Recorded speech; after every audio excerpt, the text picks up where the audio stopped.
Penyebab terjadinya inflasi. Penyebab terjadinya inflasi adalah beredarnya mata uang masa pendudukan Jepang yang tidak terkendali jumlahnya.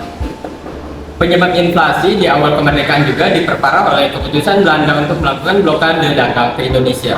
Sehingga daya masyarakat meningkat secara drastis, yaitu hingga 100% pada tahun 1950. Penyebab inflasi di awal kemerdekaan di atas berdampak besar pada kenaikan harga barang seperti bahan pangan, serta upah pegawai dan buruh yang tidak seimbang dengan kebutuhan hariannya. Pihak yang paling dirugikan adalah petani, karena paling banyak memiliki mata uang Jepang saat negara sedang melakukan transaksi sejak terjadinya krisis perang.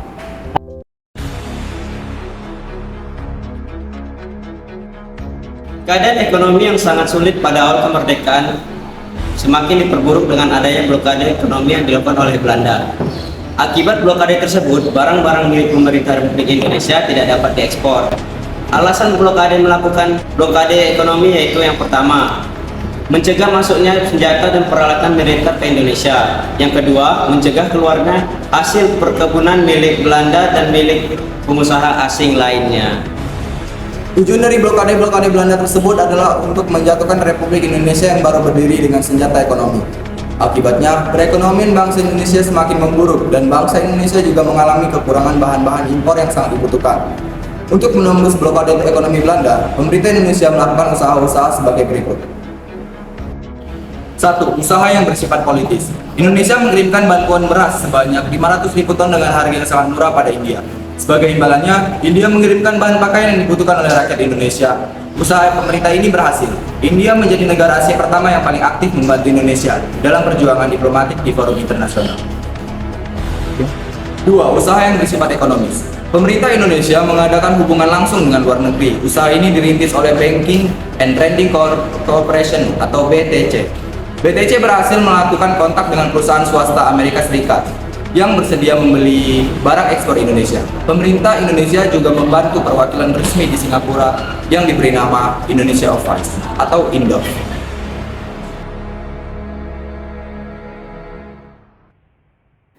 Kas negara dalam keadaan kosong. Pajak dan bea masuk pada awal kemerdekaan sangat sedikit, sehingga pendapatan pemerintah semakin tidak seimbang dengan pengeluarannya. Penghasilan pemerintah hanya bergantung pada produksi pertanian. Berkat adanya dukungan dari para petani, pemerintah Republik Indonesia masih bisa bertahan walaupun kondisi ekonomi sangat buruk. Pinjaman nasional. Program pinjaman nasional ini dilaksanakan oleh Materi Keuangan IAS Ramban dengan persetujuan KINIB. Pinjaman nasional akan dibayar kembali selama jangka waktu 40 tahun. Besar pinjaman yang dilakukan pada bulan Juli 1946 sebesar Rp 1 triliun. Pada tahun pertama berhasil dikumpulkan dengan sejumlah 500 juta rupiah. Kasus ini yang dicapai menunjukkan besarnya dukungan dan kepercayaan rakyat kepada pemerintah RI.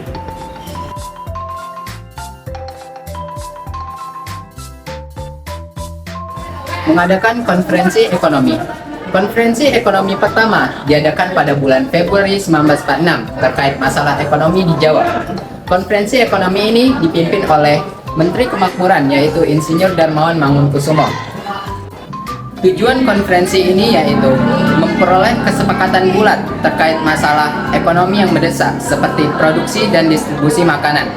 Hasil yang dicapai dalam konferensi ini yaitu sistem ekonomi yang awalnya sifat desentralisasi berubah menjadi sistem ekonomi sentralisasi. Konferensi ekonomi kedua diadakan di Solo pada 6 Mei 1946. Permasalahan yang dibahas yaitu keuangan negara, pengendalian harga, dan alokasi tenaga manusia.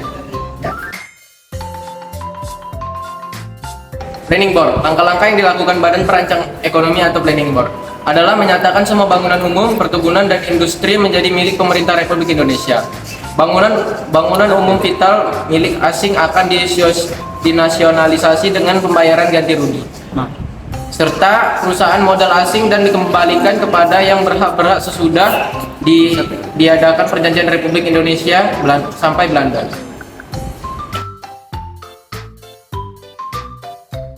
Plan Casimo.